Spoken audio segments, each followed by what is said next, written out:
Hello friends, welcome to no classes. I am Navdeep Kaur. आज मैं आपके सामने दोबारा से एंटी यूजीसी नेट जेआरएफ के लिए नव क्लासेस ऐप में वीकली कोर्स के अंदर आपके साथ। क्या हाल चाल। बहुत ही बेसब्री से इंतजार होता है हमें हर फ्राइडे रात को 9 बजे का, कि कब हमारा फ्राइडे रात को 9 बजे आएगा और हम ढेर सारे students and learners and Navdeep Kaur मिलकर डिस्कशन करेंगे, नव लर्नर डिस्कशन। ठीक है। और आज मैं जनरल अवेयरनेस में बहुत प्यारी प्यारी चीजें लेकर आई हूँ आपके लिए, जो कि न्यू आई है। आपको पता है कि ये मैंने फ्राइडे का दिन उस टॉपिक के लिए रखा है, उन टॉपिक्स के लिए जो बिल्कुल ही नया नवेले आपके एग्जाम के लिए आए हैं और आपको कहीं और नहीं मिलने को मिलेंगे। ठीक है, आज आपने ये अनलॉक कर लिया। Very good, very good. Today's topic पूछो तो जाने। मैं तो पढ़ाई दूंगी, मैं तो पढ़ाने ही आई हूँ। ठीक है। सभी फ्रेंड्स प्लीज अपने दोस्तों के साथ जरूर से शेयर कीजिएगा नव क्लासेस ऐप के बारे में। आई एम श्योर आपको काफी अच्छा लग रहा है। नव क्लासेस सर्च करके नव क्लासेस ऐप को डाउनलोड करवा सकते हैं अपने फ्रेंड्स के साथ, और आप भी कर सकते हैं। मैं complete paper 1 and paper 2 commerce cover कराती हूँ, एंड पेपर 2 मैनेजमेंट भी कोर्स है नव क्लासेस ऐप के अंदर। ठीक है, जिसमें अभी मैं बताती हूँ आपको। पेपर 1 वाला जो कोर्स है, इसमें भी आपको live classes, recorded classes live सुबह 6 बजे से 8 बजे तक ले रही हूँ मैं। इन कोर्स पीडीएफ मिलेगी, जो कि इन ऐप में आप रीड कर सकते हैं। सर्टिफिकेशन सभी के सभी जीआरएफ होल्डर्स को मिलने वाला है। एमसीक्यूज पर्सनलाइज कोर्स मेरी तरफ से। अब पेपर 1 एंड पेपर 2 कॉमर्स भी मैं कवर करवा रही हूँ आपको कंप्लीट। अगर आप चाहे तो कॉम्बो भी ले सकते हैं। ठीक है। अगेन इसमें भी सारी की सारी सेम फैसिलिटीज है। इंग्लिश हिंदी मीडियम दोनों में मेरी पीडीएफ आपको मिल जाती है।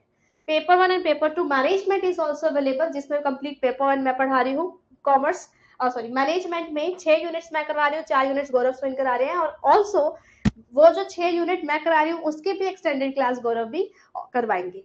ठीक है, एक ही कोर्स में आपको डबल डबल बेनिफिट, धमाकेदार।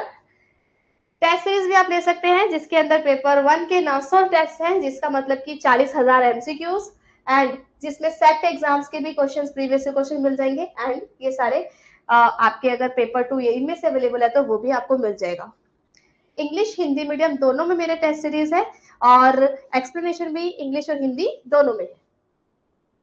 ये हम आ चुके हैं वीकली नव लर्नर लाइव पे, जिसमें हम लोग अभी पहले जनरल अवेयरनेस करते हैं, कुछ न्यू न्यू टॉपिक करते हैं, और उसके बाद हम लोग अपने डिस्कशन मोड पे आ जाते हैं हर फ्राइडे रात को 9 बजे। आपने अभी ऑलरेडी लॉग कर लिया है तो अच्छी बात है। आ रही हूँ, बस आपके पास आ रही हूँ मैं। फ्रेंड्स, कंप्लीट मेरी जो कंसेप्ट है पेपर 1 की, इसके अंदर सारे के सारे थ्योरी अवेलेबल है पेपर 1 की। ठीक है, ये प्यारी सी बुक जिसके अंदर each and everything you will get. इसके बाहर कुछ नहीं आएगा, ये मेरी मेहनत है। ठीक है, ये मेरे 7 साल की मेहनत के बाद मैं बुक लिख पाई थी ये, और सारी ट्रिक्स वगैरह ईच एंड एवरीथिंग अपनी लैंग्वेज में मैंने लिखी है। एंड अगर आप कॉमर्स के हैं तो कॉमर्स की एक ही बुक में कंसेप्ट और प्रीवियस क्वेश्चन दोनों है। पेपर 1 की ये जो बुक है आपकी 350 रुपीज ओनली। फैब मार्च जून 2023 के प्रीवियस क्वेश्चन है, इसमें 18 से 22 तक के प्रीवियस क्वेश्चन है। सैम्पल पेपर दोनों में है, और दोनों में अलग अलग सैम्पल पेपर है, ताकि आपको ज्यादा मिले। राइट। ये रही हमारी कॉमर्स की भी बुक। किसी ने गेस किया क्या टॉपिक होने वाला है आज? तुम लोगों को मैं गेस पे बोला था यार, किसी ने नहीं गेस किया। जून 2023 के शिफ्ट के एमसीक्यूज स्पेशली ले लो, मैंने प्रोवाइड कर दिया ओनली 350 रुपीज में। फैब मार्च जून प्लस मेरे खुद के बनाए हुए एक्सपेक्टेड सैंपल पेपर। ठीक है, चलिए। Everywhere search now classes and follow. आज का टॉपिक है रिसर्च से रिलेटेड। रिसर्च में कुछ न्यू टॉपिक्स आए हैं आपके, हम वो डिस्कस करने वाले हैं। Are you ready? स्वयं तो बेटा पिछले हफ्ते किया था हमने। ठीक है, पीडीएफ हाँ भाई कर देती हूँ। देखो, रिसर्च मिसकंडक्ट। मिसकंडक्ट का मतलब होता है कि जब रिसर्च से रिलेटेड बेसिकली कोई चीटिंग करता है तो उसको बोलते हैं misconduct. Is this clear? Research misconduct क्या होता है, किसके अंदर आता है? रिसर्च रिसर्च के अंदर एथिकल है या अनएथिकल है, ये बताओ मुझे। फ्रेंड्स, मिसकंडक्ट में आपके पास आ जाएगा fabrication, falsification and plagiarism. Fabrication शब्द का मतलब होता है, फैब्रिक्स का मतलब पता है आपको क्या होता है? एक सेकेंड, फैब्रिक का मतलब क्या होता है? एक तरीके से एक्स्ट्रा वस्त्र चढ़ा देना, राइट। तो फैब्रिकेशन कब होता है? जब कोई व्यक्ति जितना डाटा लेना चाहिए उसको उतना नहीं मिलता, कम मिलता है, तो उसको बढ़ा के मल्टीप्लाई करके दिखा देता है। अच्छा, अनएथिकल होता है। Okay, very good. और दूसरा, कई बार हमने जो डाटा लिया होता है वो देखो, हम कभी क्वेश्चन आर भी भरवाते हैं ना। एक तो हम लोग एग्जाम्पल के लिए, मेरे पास 100 का सैंपल आया, उसको मैंने 5 से गुणा करके 500 का बना दिया, ठीक है। एक तो ये एग्जाम्पल हो गया। दूसरा एग्जाम्पल इज कि कभी कभी हम क्वेश्चन आर भरवाते हैं किसी से, ठीक है। सो उसमें लोगों ने जो आंसर्स हैं वो हो सकता है सारे ना फिल करे हो, एक आधा बीच में से छोड़ दिया हो, ठीक है, या फिर ज्यादातर गलत भर दिए हो। जैसे कि पता चल जाता है कि ये बिना देखे भरा हुआ है, ठीक है। उसमें अपनी मर्जी से एडिशंस करना आंसर में, मतलब फैब्रिकेशन का मतलब एडिशन करना किसी भी तरीके से। यहाँ पर भी बढ़ा दिया डाटा, यहाँ पर भी बढ़ा दिया। आइडियली सही रूप में ऐसे डाटा को क्या करना चाहिए बताओ? जो ऐसे ही लोग भर देते हैं, सही नहीं होता, उसको हमें स्क्रैप करना पड़ता है, उसको हमें खंडन करना पड़ता है, नष्ट करना पड़ता है, सो दैट उसका एरर ना आए। लेकिन इस एरर में हम खुद के एरर और घुसा देते हैं जबरदस्ती उसके अंदर एडिशंस करके, तो फिर इसका मतलब ये हमने गलती करी है। Is this clear? हाँ, सेल्फ डाटा फिल कर देना, सेल्फ डाटा फिल कर देना is also kind of fabrication, ताकि हमारे नंबर ऑफ सैंपल्स बढ़ जाए, सिर्फ इसलिए ये गलत है।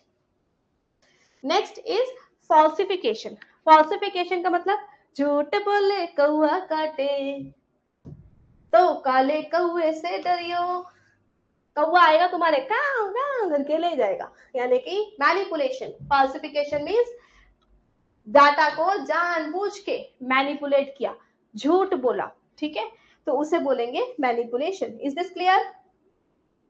गलत बताना, yes. Research equipment process changing, omitting, data को हटाना। मुझे लग रहा है कि मेरे रिसर्च के हिसाब से ये आंसर नहीं दिया गया, इसका आंसर मैं निकालना ये चाहती हूँ, निकाल कुछ और जाएगा, तो उन सभी डाटा को वहां से हटा देना इज ऑल्सो फॉल्सिफिकेशन। क्योंकि जो रिजल्ट आ रहा है हम वो रिजल्ट नहीं दे रहे, उसके बजाय कुछ और दिए चले जा रहे हैं। Is this clear? Okay.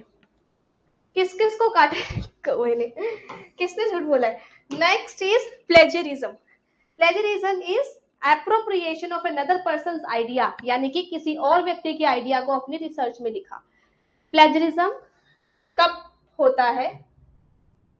Plagiarism तब होता है जब हम किसी के डाटा को कॉपी करते हैं, ठीक है, और अपनी रिसर्च के अंदर लिखते हैं, ठीक है।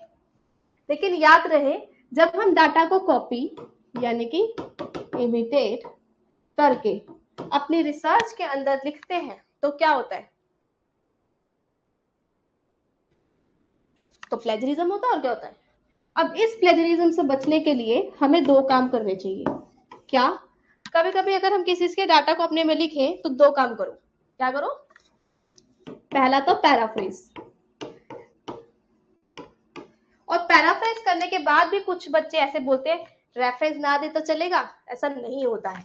यू हैव टू साइट, यानी कि उसको रेफरेंस में भी लिखना बहुत जरूरी है। पैराफ्रेज करने के साथ साथ उसके बारे में रेफरेंसेस करना भी बहुत जरूरी है, साइटेशन देना भी बहुत जरूरी है, ठीक है।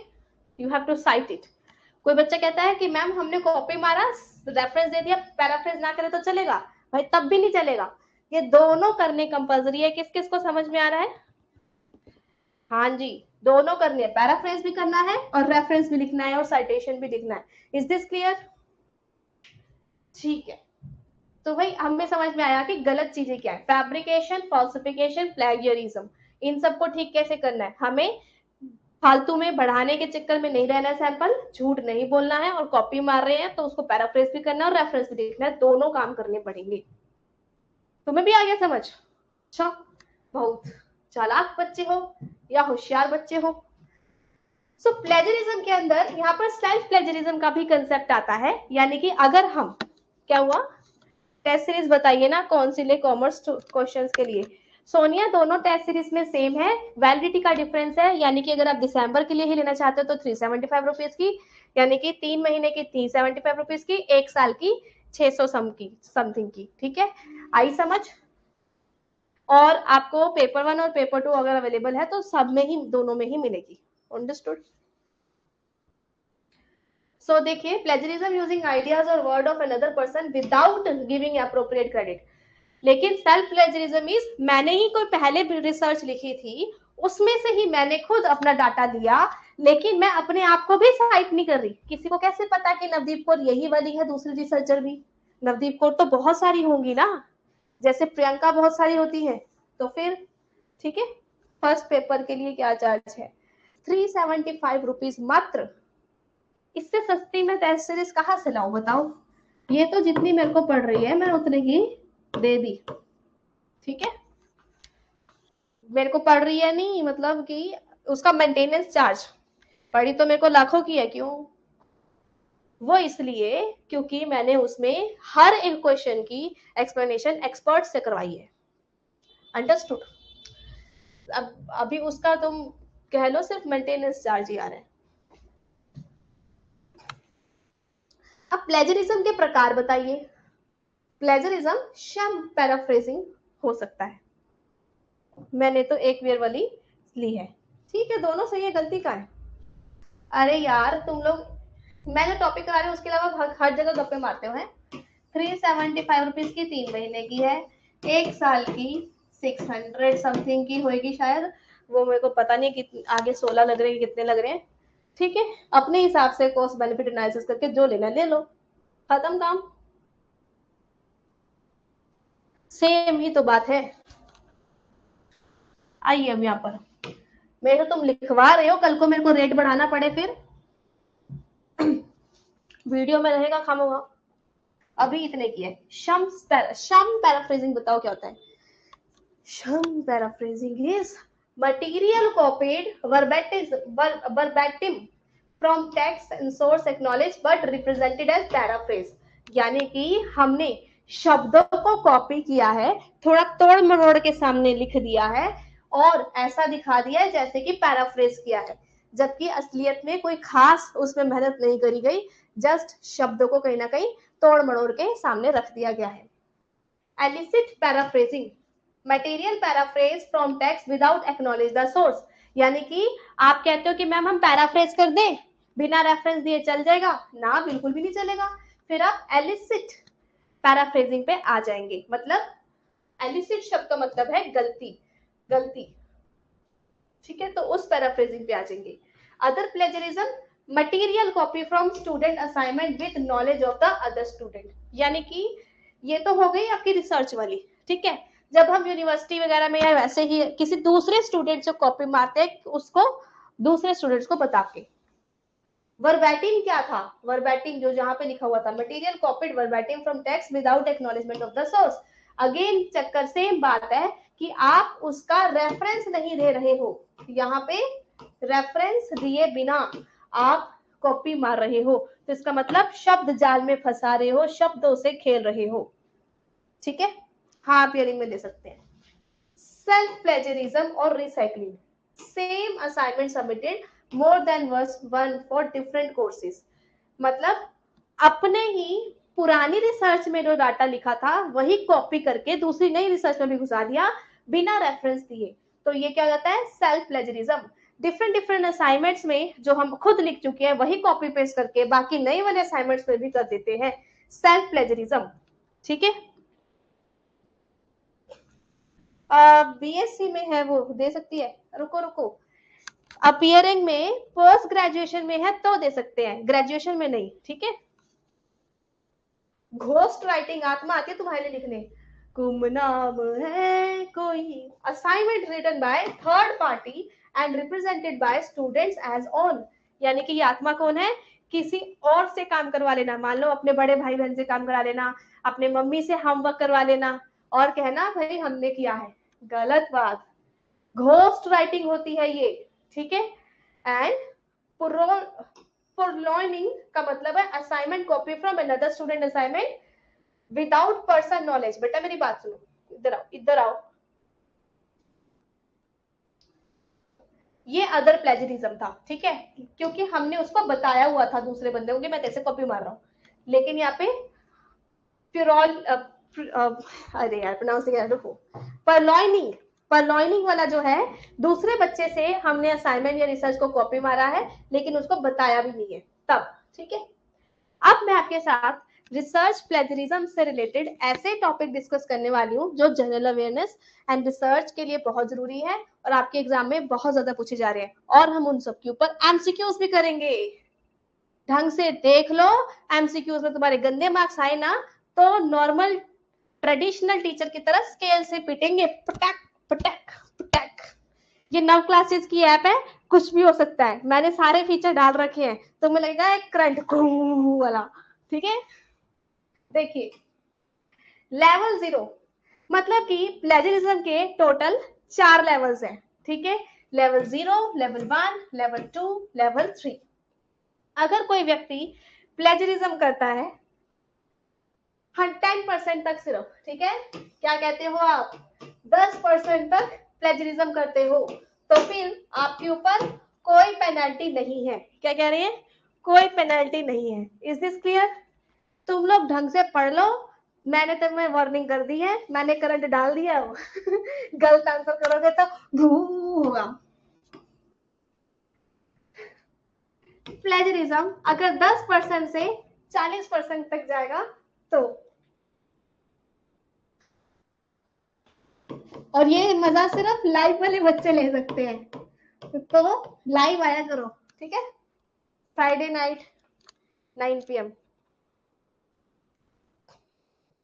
नो पेन नो गेन है ना, जेरत कैसे मिलेंगी? तो मेरी बात सुनो यार, अगर तुम्हारा प्लेजरिज्म 10% से 40% तक निकला तो क्या होगा बाबा रे, तो फिर रीसबमिशन मांगा जाएगा उस स्टूडेंट से, 6 महीने का टाइम मिलेगा, 6 मंथ टाइम के अंदर आपको रीसबमिट करना होगा, ठीक है, रीसबमिट करना होगा। Is this clear to everyone? रोज लाइव आते हैं आपकी क्लास में, मिस नहीं करते? फिर ठीक है। कुछ बच्चे सोच कर भाग तो नहीं गए यार, ट्राई तो करना चाहिए तुम्हें, नया नया फीचर है। तो 40% से अगर 60% तक का प्लेजरिज्म किसी ने किया है तो क्या होगा, ठीक है। मैम ये वीडियो भी मिलेगा ऐप में, हाँ तो ऐप में हो तो ऐप में ही मिलेगा ना, ठीक है। ऐप के अंदर ही आप देख लो, अपने आप ऑटोमेटिकली आधे घंटे बाद तो ये आ जाएगा लाइव लाइव रिकॉर्डिंग वाले टैब में, ठीक है। आप आते हो ना टैब्स में, कंटेंट आता है, कंटेंट के आगे लाइव रिकॉर्डिंग आता है। जब मेरे को फुर्सत मिलेगी तो मैं लाइव रिकॉर्डिंग से निकाल के कंटेंट में घुसा दूंगी, लेकिन लाइव रिकॉर्डिंग में तुम्हें अपना मिल जाएगा, ऑटोमेटिक जाता है वहां पे। 40 से 60% तक का प्लेजरिज्म हो रहा है तो student will debarred from submitting for a year. तुम्हें 1 साल के लिए सबमिट करने से बाहर निकाल दिया जाएगा। डिबार्ड का मतलब क्या होता है कि मना कर दिया जाएगा कि तुम अपने रिसर्च के थीसिस सबमिट कर ही नहीं सकते। इतनी ज्यादा चीटिंग मार रखी है। फिर एकेडमिक एंड रिसर्च पब्लिकेशंस के लिए कैंडिडेट को बोला जाएगा कि अपनी मैन्युस्क्रिप्ट्स बाहर निकाल लो, और along with not being allowed to be supervisor to any master, MPhil and PhD। और ये भी बोल दिया जाएगा कि आप किसी के सुपरवाइजर भी नहीं बन सकते हैं फॉर 2 years, ठीक है। 2 year सुपरवाइजर नहीं बन सकते, ऐसा काटा लगा दो। Is this clear?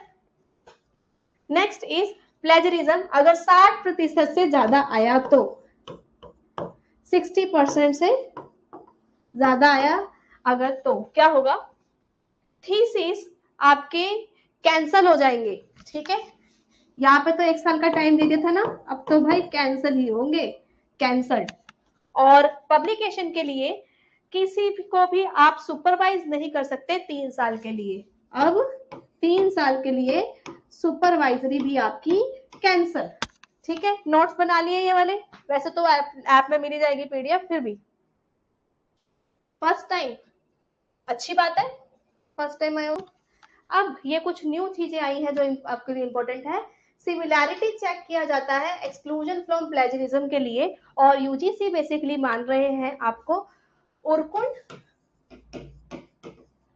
And Turnitin का प्लेज, ठीक है, उर्कुंड एंड टर्निटिन का प्लेजरिज्म को एक्सेप्ट किया जा रहा है basically. Similarity check for plagiarism exclude from the following.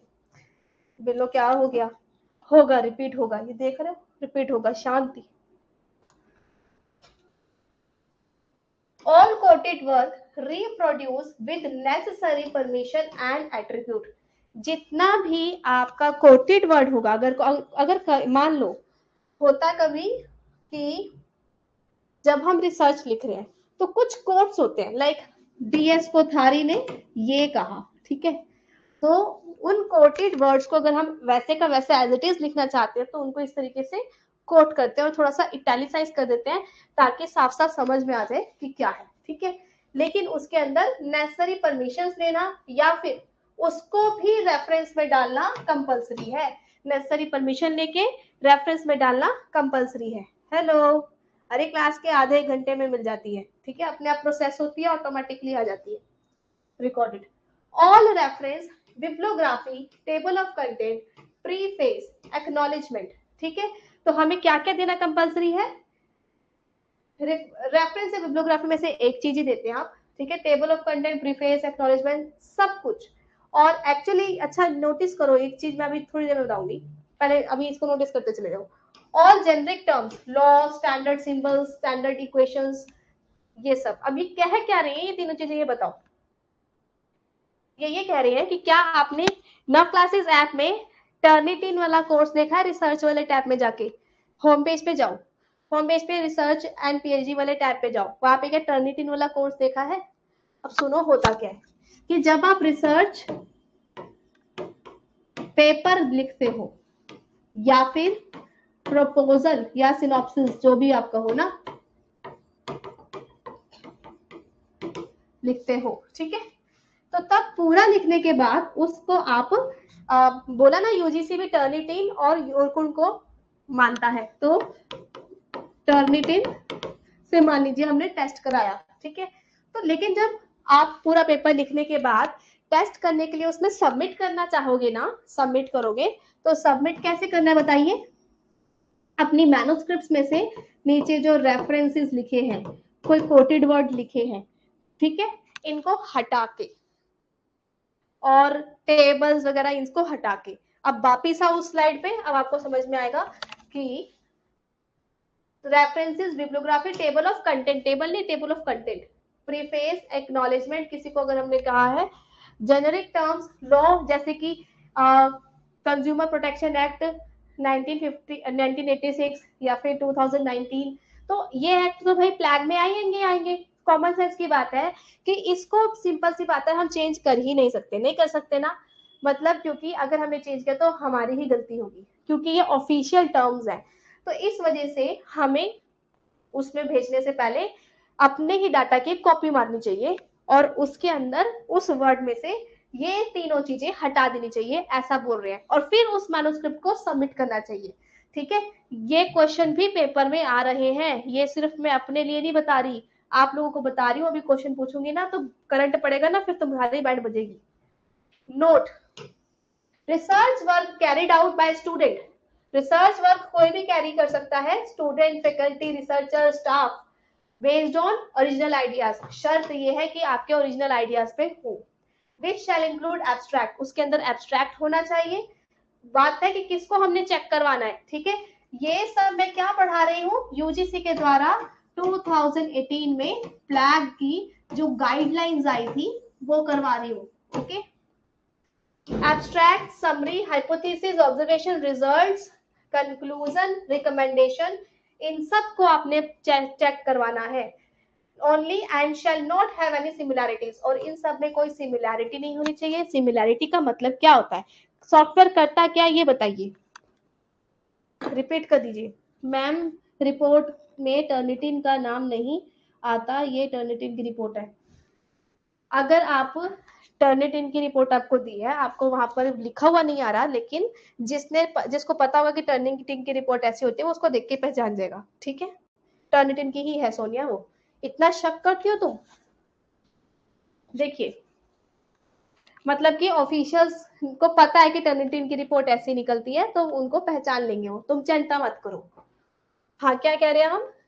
Similarity index क्या होता है? सिमिलैरिटी इंडेक्स होता है कि अगर हमने उस सॉफ्टवेयर में डाला, ठीक है, सो बेसिकली सॉफ्टवेयर क्या करता है, वो क्राउड करता है एक तरीके से, और पूरे इंटरनेट पे सारे के सारे रिसर्चेज जितनी भी उनके पास है उनको चेक करता है, और सभी रिसर्चेज के अंदर देखता है कि क्या सिमिलर सेंटेंस या उसके जैसा सेंटेंस किसी और रिसर्च में ऑलरेडी पहले लिखा जा चुका है। अगर लिखा हुआ है तो उसको कैच कर लेता है और बताया था कि ये इतने परसेंटेज सिमिलैरिटी इंडेक्स आ रहा है, और उसी को कहीं ना कहीं प्लेजरिज्म बोलते हैं, ठीक है। So it shall exclude common knowledge, coincidental terms. Again हम बोल रहे हैं कि कभी कभी कॉमन नॉलेज की ऐसी टर्म्स होती है उसको उसे एक्सक्लूड कर देना चाहिए। यहाँ पे देख लीजिए, अप टू 14 कंसिक्यूटिव वर्ड्स, मतलब हम कितने एक साथ आने वाले शब्दों को इग्नोर मार सकते हैं? 14 लिखो कहीं पे भी, ठीक है। 14 एक साथ आने वाले शब्दों को इग्नोर किया जा सकता है, लेकिन उससे ज्यादा अगर कुछ शब्द एक साथ आने लग जाए तो उसका मतलब ये तो घोर कॉपी पेस्ट है, ठीक है। सो लेवल ऑफ प्लेजरिज्म, प्लेजरिज्म को क्वांटिफाई किया जाएगा डिफरेंट लेवल में। ये पीछे बताया, पीछे वाले में क्या बताया था मैंने, बताओ। लेवल 0 क्या था? 10% तक नो पेनल्टी। लेवल 2 10% से 40%। लेवल 3 40% से 60%। लेवल 4 60% एंड अबव, ठीक है। तो सिमिलैरिटी इंडेक्स के बारे में बताया था। अब आपको वो याद है किसमें कितनी सजा होने वाली है, मतलब कितनी देर का आपका डिबार्ड बेदखल होने वाले हैं, याद है कि नहीं? यही चीज जो आपको मैंने बोली वो हिंदी में भी दे रखी है, वैसे पीडीएफ मिल जाएगी आपको, दिख ही जाएगा ये, ठीक है। यूजीसी की गाइडलाइन है ये।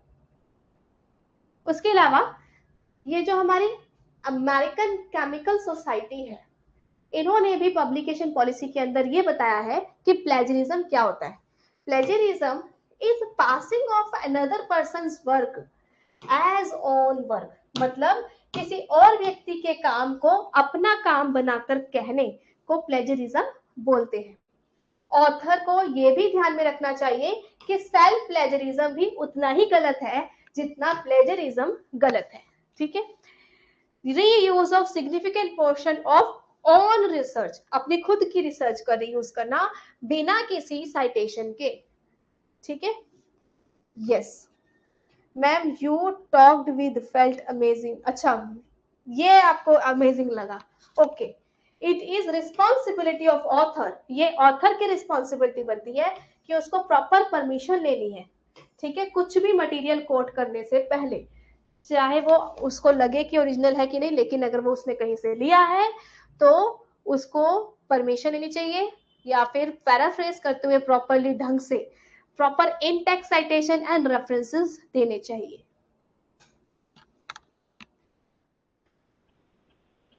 Other type of ethical violations, question आता है, क्या डुप्लीकेट पब्लिकेशंस अलाउड है? क्या अनरिवील्ड कॉन्फ्लिक्ट्स अलाउड है? No no no no no, ना रे बाबा ना। डुप्लीकेट का मतलब क्या है? यानी कि मैं ऑलरेडी एक जर्नल में पब्लिश करा चुकी हूँ, फिर दूसरे जर्नल में पब्लिश करवाने बैठ रही हूँ, तो this is not allowed at all, ठीक है। अनरिवील्ड कॉन्फ्लिक्ट का मतलब क्या होता है? अनरिवील्ड कॉन्फ्लिक्ट का मतलब होता है, फॉर एग्जाम्पल, कि अगर मान लो कि मैंने एक तरीके की न्यू मेडिसिन बनाई है और उसमें ब्रूफिन का सॉल्ट डाला है, लेकिन मुझे पता है कि कुछ लोगों को ब्रूफिन से एलर्जी भी होती है, एग्जाम्पल, ठीक है। तो अगर मैंने उस सॉल्ट के उसके रैपर के ऊपर लिखा ही नहीं कि इसमें ब्रूफिन है, तो उसका मतलब ये कन्फ्लिक्ट को बताया ही नहीं, रिकॉर्ड ही नहीं किया, तो मतलब रिवील नहीं किया, अनरिवील्ड कन्फ्लिक्ट। क्योंकि अगर वो मेडिसिन कोई ऐसा व्यक्ति खा लेगा जिसको ब्रूफिन से एलर्जी है, तो उसको नुकसान हो जाएगा अचानक से, ठीक है, और वो मर भी सकता है। तो इसलिए कभी भी आपकी रिसर्च में ऐसे फैक्ट्स एंड फिगर्स हो या इंफॉर्मेशन हो जो किसी को पता चलनी चाहिए, क्योंकि अगर पता चले तो कुछ लोगों की जान बचाई जा सकती है, कुछ लोगों के ऊपर इफेक्ट को कम किया जा सकता है, तो आपको जरूर से रिवील करना है उसका। रिवील का हिंदी क्या होता है? रिवील का हिंदी बताना है, ठीक है। Next is miss representation of research finding, मतलब रिसर्च की फाइंडिंग कुछ आ रही है, मैं बता कुछ रही हूं, तो दिस इज ऑल्सो रॉन्ग। ठीक है, यस, हाँ, कंटेंट को क्लियरली ना बताना अनरिवील्ड कॉन्फ्लिक्ट होता है, clearly correct. What is data manipulation, क्या मैनिपुलेशन गलत है? नो नो नो, लेकिन मैनिपुलेशन अपने हिसाब से रिसर्च की गाड़ी कहीं की कहीं और घुमा लेना, चीटिंग करना, गलत manipulation, unethical manipulation is wrong. ठीक है, हमें अनएथिकल मैनिपुलेशन नहीं करना चाहिए। क्या समझते हो आप? खुलासा रिवील का मतलब, वेरी गुड। कुछ लोग अपना रिसर्च वर्क को पार्ट में पब्लिश करते हैं ताकि बहुत सारे रिसर्च पेपर हो जाए। अगस्टस, देयर इज अनदर टर्म, इसके लिए एक नई टर्म बताऊं? ये टर्म मुझे पता है कब पता चली, जब मैं पीएचडी में गई और मैंने अब रिसर्च एथिक का कुछ पेपर लिया है। ठीक है, सो एक नई टर्म है सलामी स्लाइसिंग।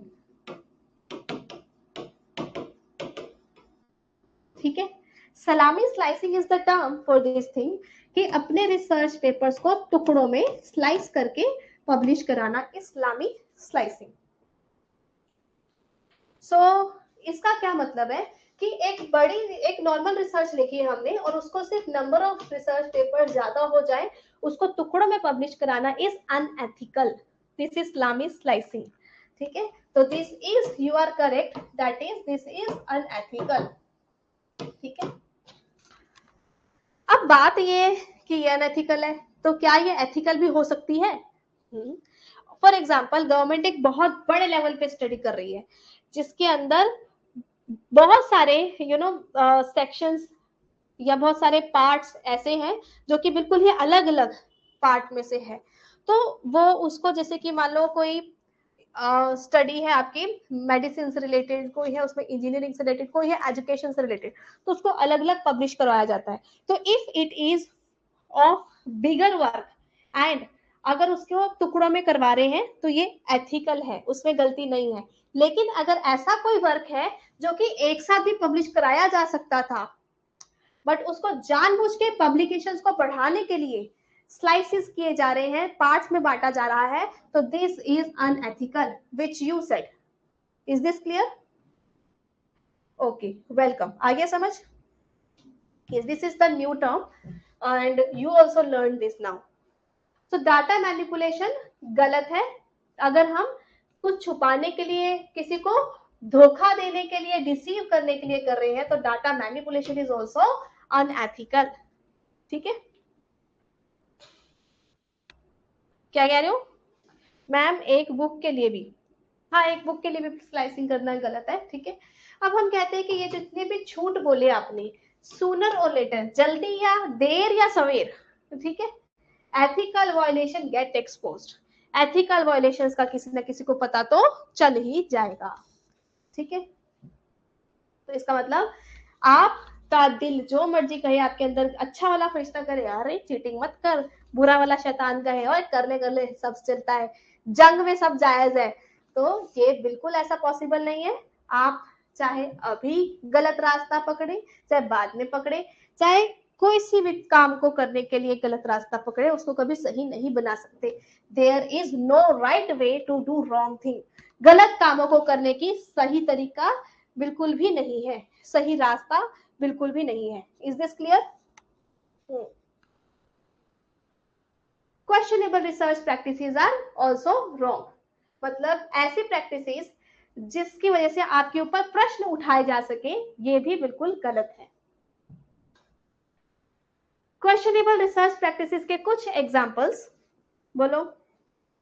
जैसे मुंबई यूनिवर्सिटी में किया था ना, हस्बैंड की थीसिस को वाइफ ने ले लिया था, ले लिया था ऐसे ही, या मेरी वक्त थी।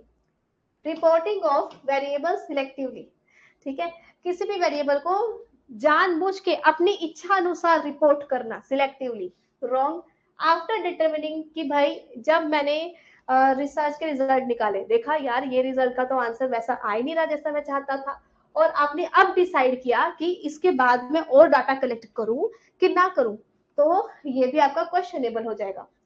Failure to reveal the condition of experiment, condition समझानी पड़ेगी आपको ताकि सेम कंडीशन पे अगर नेक्स्ट पर्सन काम करेगा तो उसका भी सिमिलर रिजल्ट आए, यानी कि रिलायबिलिटी रेप्लिकेबिलिटी हो उसकी। मिली भगत थी, आप नहीं होते तो हम सब का क्या होता, अब तो हूं ना, ठीक है। और इसी तरीके से आप चाहते हो तो नव क्लासेस ऐप के अंदर आपका पेपर 1 का दिसंबर के लिए कोर्स है, उसको जरूर से लीजिए और मेरे से पढ़ाई कीजिए, ठीक है। और अगर आप कॉमर्स मैनेजमेंट से तो सोने पे सुहागा हो जाएगा आपके साथ। In the study only studies that worked were reported, ऐसी स्टडीज लिखी जिसका रिजल्ट अच्छा आया है, सिर्फ वही स्टडीज लिखी। मेरी बात सुनो, इसके बाद एमसीक्यूज करने आप लोगों को, ठीक है।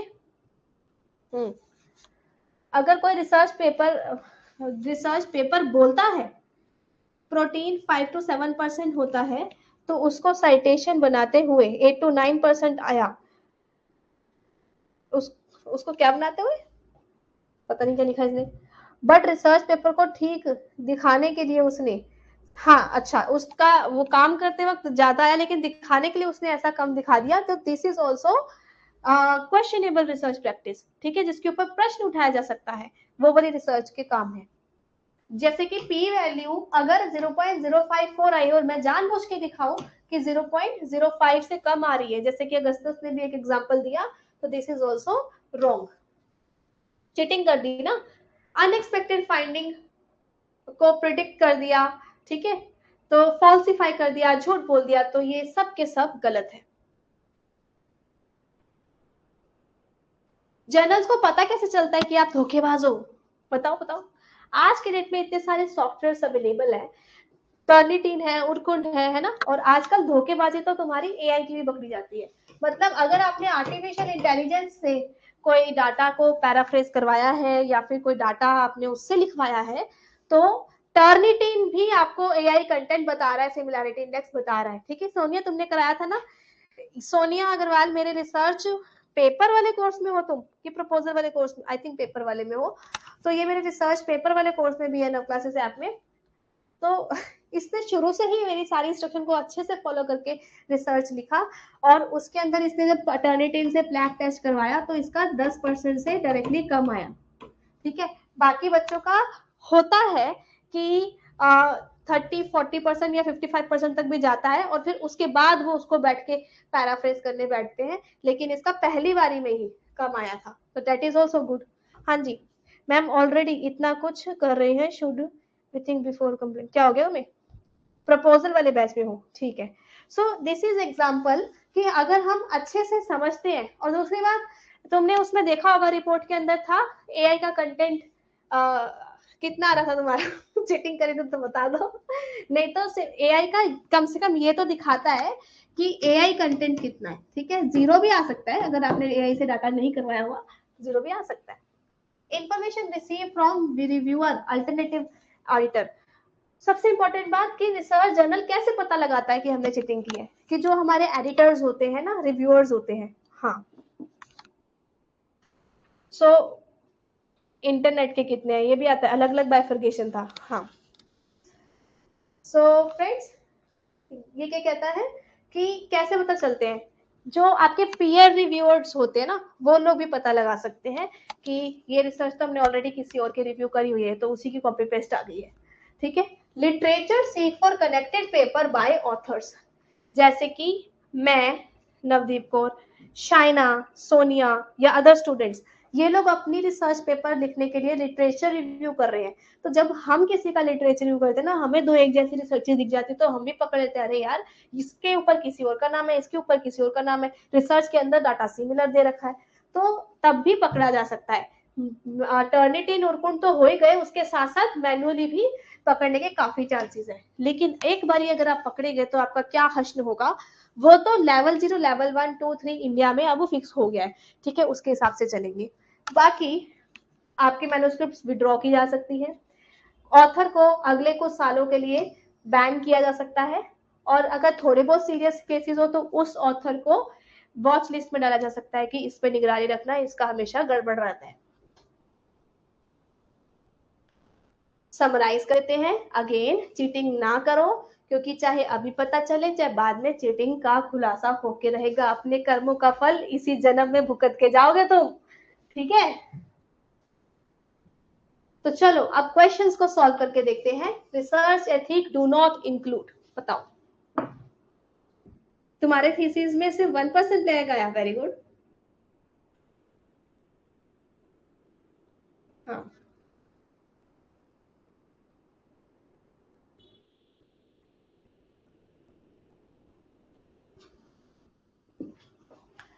सो रिसर्च एथिक में क्या इंक्लूड नहीं होना चाहिए? आपका सब्जेक्टिविटी इंक्लूड नहीं होनी चाहिए, ठीक है। अगला क्वेश्चन करें। किसने लिखा है current? Oh my god. Next question.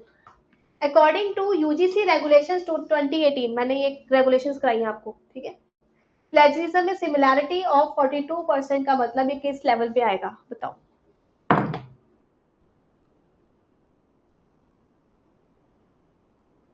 Call मिलेगा एक हफ्ते बाद। आई होप कि अगले हफ्ते हमारे पास कॉल आ जाए। अभी बस वो ट्रायल में है, उसकी ट्राई हो रही है कि सही से काम करता है, फिर तुम्हारे साथ आ जाएगा।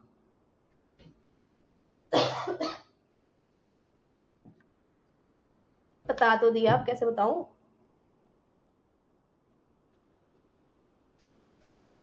Okay, so answer is level 2, ठीक है। 40% टू 60% आपका कहाँ आ जाएगा? लेवल 2 में आ जाएगा। Is this clear? अगला क्वेश्चन करने के लिए रेडी है?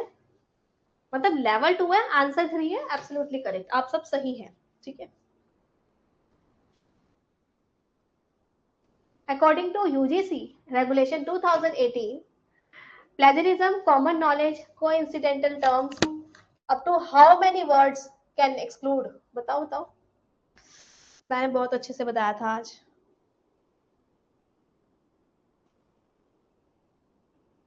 पेपर 2 की टेस्ट सीरीज में मिनिमम 10 पेपर्स तो हैं उसके अंदर, और उससे ज्यादा हो सकते हैं, ठीक है। सेट के एग्जाम में डालोगे तो थोड़े और आपको मिल जाएंगे, क्योंकि मैंने सबकी अलग अलग गिनी नहीं है, लेकिन मिनिमम, मतलब मिनिमम अगर 10 है तो इसका मतलब मल्टीप्लाइड बाय 100, 1000 क्वेश्चन कम से कम तो है, क्योंकि पेपर 1 की ज्यादा है। तो 14 अभी बताया था हमने, थर्ड का 14 is the correct answer, absolutely correct. Similarity, same consistency में अगर 14 शब्द तक कंसिस्टेंट है तो ठीक है, इट्स ओके। उससे ज्यादा कंसिस्टेंसी अगर नजर आएगी तो भाई खल्लास, गलत बात, गलत गलत गलत। अगला क्वेश्चन, ये तो हो गया शायद अभी, अरे हो गया, कोई बात नहीं, फिर भी दे दो आंसर। ओपन एंडेड क्वेश्चन उसे बोलते हैं short answer type question, long answer type questions. और क्लोज एंडेड जैसे MCQs, fill in the blanks, true and false, ठीक है, जिसमें जो इतना दिया उसी में से फोर्सली हमें चूज करना पड़ेगा वो। यस, तो दिस इज योर आंसर, ठीक है। तो यहाँ पे हमारा कंप्लीट होता है आज की क्लास। लेकिन मुझे ये बताइए कि is there anything we want to discuss today? Now we can come to a discussion mode. मैं तो हर क्लास के अंत में आपसे डिस्कशन के लिए आपके लिए विंडो ओपन कर देती हूँ। वो आपकी इच्छा है कि आप कुछ पूछना चाहते हैं कि नहीं। इग्नू से पीएचडी पर जेआरएफ मिलता है या नहीं? मिलेगा, रेगुलर होती है इसलिए। आगे, सही सही आंसर, शाबाश। Any other question? अब हमारी बारी आ चुकी है वीकली नव learner live discussion with Navdeep Kaur. Ma'am हम क्या, अगर कोई पीएचडी में एनरोल ना हो तो सब कुछ किया हो, लेकिन वो भी बन सकता है पीएडीएफ में एडमिशन और लेने पर ही? क्या लिखा है अगस्ता, पल्ले नहीं बढ़ रही बात। जो पीडीएफ में प्रिंट आउट कर सकते हैं, नहीं कर सकते जी। पीडीएफ इनअप रहेगा, नव क्लासेस ऐप के अंदर ही देख सकते हैं। यस मैम, ये पूछना है कि गर्ल्स के लिए 35 है? हाँ 35 है। तो डेड वेट लॉस बता दो। डेड वेट लॉस होता है कि इकोनॉमिक्स में होता है ये, ऐसा लॉस जिसका फायदा कस्टमर को भी नहीं मिलता और प्रोड्यूसर को भी नहीं मिलता। वो अपनी कंपनी, जो कंपनी होती है वो अपनी फुल कैपेसिटी पे प्रोड्यूस नहीं करती है, ठीक है, उसे कहते हैं। अगर जेआरएफ हूं तो पार्ट टाइम पीएचडी को फुल टाइम में करना पड़ेगा, जेआरएफ चाहिए तो। हाँ, क्योंकि उसमें अब कंपलसरी हो गया इंटर्न, वो टीचिंग आवर्स भी कंपलसरी हो गया और रेगुलर अटेंडेंस भी कंपलसरी हो चुकी है। इसमें लास्ट फ्राइडे रिकॉर्डेड मिल जाएगी? हाँ मिल जाएगी। मैम नवरात्रि वाला क्या है ऐप पे? नवरात्रि वाला क्या है? वो कह रहा है कि नव क्लासेस पे नवरात्रि में आप सब्सक्रिप्शन लीजिए एंड क्लासेस पढ़िए। अगर टेस्ट लेंगे तो दोनों पेपर साथ मिलेगा। हाँ, जैसे एग्जाम में होता है, बिल्कुल एग्जाम में होता है वैसा ही होगा पेपर। रिसर्च का टॉपिक कैसे डिसाइड करें? चूज नहीं हो पा रहा। आप नव क्लासेस ऐप में रिसर्च पेपर का कोर्स या रिसर्च प्रपोजल जो भी लेना है वो कोर्स लेकर सीख सकते हैं पर्सनली। जेआरएफ की एज वुमेन की 35 ईयर्स है। यस, मेरा कमेंट देख लीजिए, ये लिखने के बजाय कमेंट लिख देते। जेआरएफ के लिए दिसंबर करना चाहिए, जॉब है मेरा। बिल्कुल कर सकते हैं, क्या दिक्कत है? Respected ma'am, if student have did all things before enrollment in PhD, then he will ban after admission. Note, कहीं नाम आ जाए तो कहीं ये प्लेजरिज्म वाले केस में बैन हो जाएगा। क्यों नहीं होगा? प्लेजरिज्म तो अलाउड ही नहीं है ना, यूजीसी की गाइडलाइन। ये तो इतने महान क्वेश्चन पूछेगा। टेस्ट 1 ईयर वैलिडिटी की फीस 610 या 616 के आसपास पड़ेगा वो। मतलब है तो 599 का, वो इंटरनेट हैंडलिंग चार्जेस लग रहे हैं उसके ऊपर। मैम पीएचडी में एडमिशन के बाद जेआरएफ होने से क्या बेनिफिट होता है? बाद में? हाँ, तो जब जीआरएफ हुआ उस दिन से फिर आपको एक फॉर्म भरना होता है यूजीसी की वेबसाइट के थ्रू। आप वो आपके एडमिनिस्ट्रेटिव डिपार्टमेंट बता देंगे आपको, और फिर उसके बाद से आपका स्टाइपेंड स्टार्ट हो जाता है। उस दिन से स्टार्ट होता है जिस दिन से जेआरएफ अवार्ड लेटर आपको मिल गया है। ठीक है, बैक डेट का भी देते हैं वो, और फिर उसके ऊपर इंटरेस्ट भी देते हैं। मैम वीडियो ऐप में मिलेगी ये वाली? ऑफ कोर्स ऐप में तो मिलेगी, और कैसे मिलेगी? मनी भी लिया? अच्छा, 615 का है, ठीक है, बता रही है वो कितने का पड़ेगा। आगे, प्लेसिबो क्या होता है? नकली गोली। असली दवाई की जगह मीठी चीनी वाली गोली दे दी तो। 1 मंथ स्ट्रेटेजी, पुराने को उसको लीगल एस्पेक्ट कर रहे हैं, करो। और एग्जाम के बाद पीएचडी के लिए रिसर्च पेपर के लिए कोई कोर्स निकालो। एग्जाम के बाद भी निकालूंगी, नवंबर में भी आने वाला है और अभी भी चल रहा है, तो आपकी इच्छा अनुसार अपने आप ले सकते हैं जब आपके पास समय हो। मैम स्टैटिस्टिक्स करवा दो। स्टैटिस्टिक्स मैं करवा रही हूँ। अगर आप नव क्लासेस ऐप के अंदर कोर्स लेते हो ना, 3500 वाला भी, पेपर 1 वाला भी, तो उसमें भी स्टैटिस्टिक्स कराई जा रही है संडे संडे सुबह 6 बजे। ठीक है, और कुछ? Thank you so much. Maths का बता दो प्लीज, सब कुछ होगा। मैथ्स तो हम हर ट्यूसडे ट्यूसडे ऑलरेडी कर रहे हैं, बहुत ही प्यारे तरीके से चल रहे हैं इस बार। जो चीजें डिफिकल्ट होती है, जो चीजों को बच्चों को ज्यादा चाहिए, उसको हम एक्स्ट्रा टाइम निकाल के कर रहे हैं। ठीक है। उरकुंड क्या है? उरकुंड जो है वो सेंट्रल यूनिवर्सिटीज या गवर्नमेंट यूनिवर्सिटीज के पास एक्सेस होता है। उरकुंड असलियत में पेड है, लेकिन यूनिवर्सिटीज ने वो खरीद रखा था, यूनिवर्सिटी के थ्रू वो फ्री हो जाता है। और जो यूजीसी है वो उरकुंड की रिपोर्ट और टर्निटिन की रिपोर्ट को सही मानती है। ठीक है, plagiarism checking, similarity checking software ही है। Okay, so finally we have discussed so many things, and इस वीकली लर्नर लाइव डिस्कशन का अब संपन्न होता है। उसके अलावा आप मेरी बुक्स से भी पढ़ सकते हैं, और आप चाहे तो नहीं, आपको करना चाहिए। You should get this courses, because अगर इन कोर्सेज में से कोई कोर्सेज लेते हैं तो आपको सर्टिफिकेशन भी मिलने वाला। अगर आप जेआरएफ ले आएंगे तो इसका मतलब हमारी पढ़ाई सीधा जेआरएफ को टारगेट करती है। ठीक है, ऑल्सो अगर आपके ऑल इंडिया रैंक 100 में आया था तो भी आपको सर्टिफिकेट मिलेगा, और जो मेरे कोर्सेज से अच्छे मार्क्स लेकर आए होंगे तो उन स्टूडेंट्स को नव क्लासेस की तरफ से किट भी मिलेगी। ठीक है, सब बच्चों को तो नहीं मिल सकती, लेकिन टॉप 40 स्टूडेंट्स का मैं वादा कर सकती हूँ कि मैं टॉप 40 स्टूडेंट्स को अपने किट दे सकती हूँ। लेकिन सर्टिफिकेट मैं सभी जेआरएफ होल्डर्स को दूंगी। ठीक है, और सभी ऑल इंडिया रैंकर्स को। पेपर 1 और पेपर 2 का कॉम्बो भी आप ले सकते हैं। ठीक है, सो स्टोर टैब पे चाहिए और सभी स्टोर्स को एक्सप्लोर कीजिए। Test series you can also take. ठीक है, please last question, field independent dependent, ये एक क्वेश्चन नहीं है, ये पूरा लेक्चर है। देखते हैं किसी दिन इसको भी कवर करेंगे। मैंने क्या किया है, टीचिंग एप्टीट्यूड की वो देखी है तुमने, मैराथन, अभी यूट्यूब पे रिसेंटली ली है। यस, मेरे को चीज बतानी थी, किसी के द्वारा मुझे धमकी आ रही है। हो सकता है मुझे कोई एकदम से स्ट्रिक्ट एक्शन लेना पड़े, इसलिए तुम लोगों को जितनी ज्यादातर वीडियो फ्री मिल रही है यूट्यूब वगैरह वाली, वो पढ़ लो। कल को ये ना हो वीडियो के साथ कुछ और हो जाए। ठीक है, चलो बाकी देखते हैं कैसे झेलना, जितना स्टेमिना है झेल रही हूँ मैं। देखिए क्या वही कोई कोई धमकी दे रहा है, स्ट्राइक मार देंगे ये वो, मैं उन किस प्लेटफॉर्म की बात कर रही हूँ, तो लेट्स सी कि क्या होता है क्या नहीं। हाँ जी मैम, मेरे सब्जेक्ट के एमसीक्यू नहीं मिल रहे, कोई बात नहीं। अच्छा सारे सब्जेक्ट्स के एमसीक्यू मिलेंगे, झूठ बोले कौआ काटे, बिकॉज अब वापिस आइए, तुम्हारे कौआ कॉटल फ्री स्टडी मटेरियल में जाओ। यहाँ मैंने 2 बार के यानी कि आई थिंक 2019 और 2020 वाले सारे के सारे सारे के सारे प्रीवियस क्वेश्चंस मेरे हिसाब से मैंने सभी के डाले हैं, तो देखना इसमें आपके 2 ईयर के तो पक्का मिल जाएंगे, ठीक है ऐसा। हाँ जी जल कुकड़े हैं, जल कुकड़े, कुकड़ू बना दूंगी उनका। लेकिन हम नेट जेआरएफ के रास्ते में बिल्कुल नहीं रुकेंगे, नेट जेआरएफ निकाल के रहेंगे, ठीक है मैम। 10 बजे की क्लास, चंदा मैडम क्लास का टाइमिंग चेंज हो चुका है, अब 10 बजे के बजाय हर रोज 9 बजे होता है, ठीक है नव क्लास यूट्यूब चैनल पे भी हाँ करते रहो। 9 बजे वाली क्लास है, टाइमिंग 9 बजे हो चुका है फ्री क्लासेस का। Okay so finally thank you so much and have a nice time.